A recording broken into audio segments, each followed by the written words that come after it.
प्रणाम, नमस्कार, वंदे मातरम। मैं गजेंद्र प्रसाद मधुबनी से आपका भाई। और आज फिर आपसे मिलते हुए बहुत ही अच्छा लग रहा है। और आज की जो चर्चा है, आज की जो बातें हैं वो बहुत ही पुरानी है, बहुत पुरानी। यानी कि जब देवाशीष भैया, श्रद्धेय देवाशीष भैया आज शरीर में नहीं है, लेकिन जब वो शिव को गुरु माने थे, अपने बीमारी, जो एक बीमारी उन्हें हो गया था कि उन्हें मृत्यु भय का रोग सता रहा था, कि लगता था कि मैं मर जाऊंगा बहुत जल्द।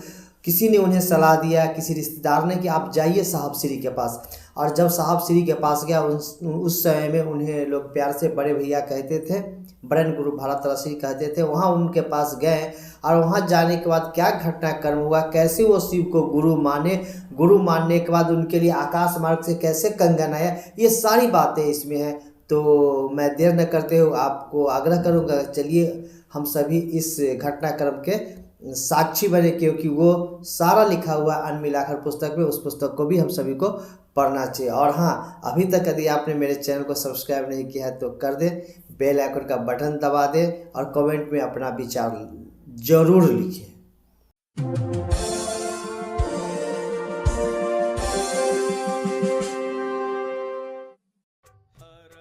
देवाशीष, आप शिव को गुरु मान लीजिए। साहब के मुंह से एक अलौकिक वाक्य निकला जिससे इनके जीवन की दिशा ही बदल गई। गृहस्थों को तो साधु संतों के आशीर्वाद की आकांक्षा होती है, उनके विचारों की नहीं।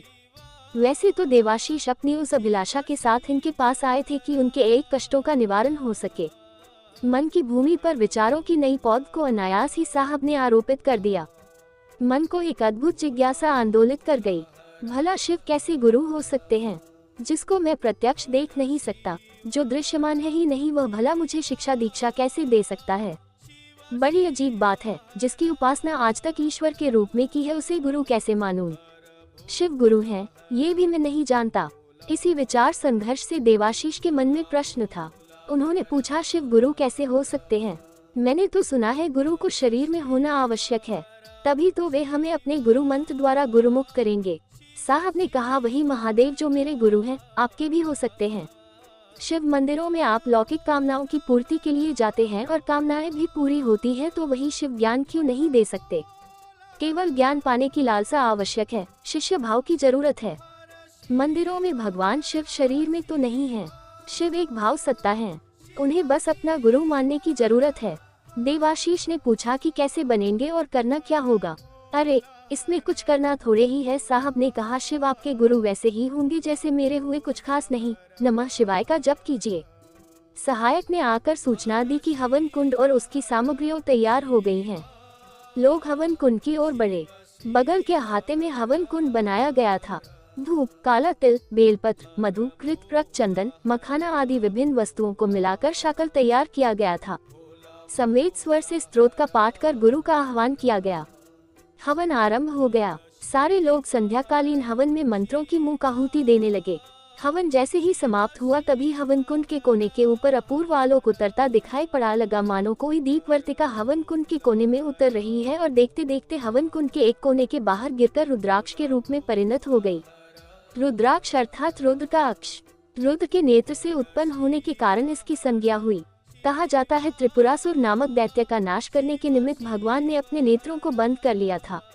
उस समय उनकी आंखों से जल की बूंदें पृथ्वी पर गिरी।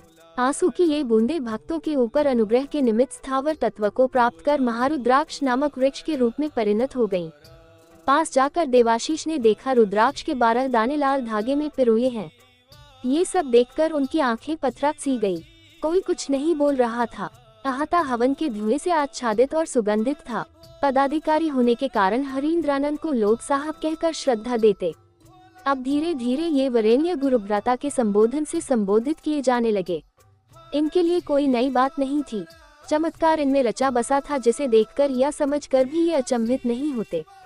हरीन्द्र हमेशा कहते हैं, मैं भगवान शिव की चर्चा करके सन्नाटे को भंग करता हूँ, शांति को नहीं। शांति भीतर की चीज है और सन्नाटा बाहर का। मौन तोड़ते हुए एक व्यक्ति से कहा, देखो क्या गिरा है। हवन में बैठे सभी लोगों की इच्छा हुई कि एक दाना प्रसाद स्वरूप उन्हें भी प्राप्त हो। देवाशीष की भी यही इच्छा थी। तभी साहब ने कहा, ये तो जिसने दिया है वही तय करेगा कि यह रुद्राक्ष का कंकन किसका है, मैं कैसे दे दूं।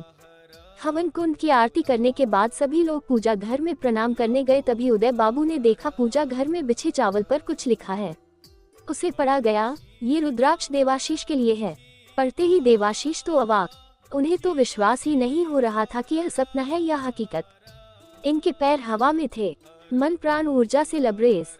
नीलम दीदी ने 2 मूंगे के दानों के साथ उन 12 दानों को गूंथ दिया जो आज भी देवाशीष की कलाई पर बंधा दिखता है। ये परिवर्तनकारी मोड़ था उनके जीवन का। अब स्थिति ऐसी हो गई कि देवाशीष उनके यहाँ से वापस आना ही नहीं चाहते थे। फिर भी तीसरे दिन वे घर लौट गए।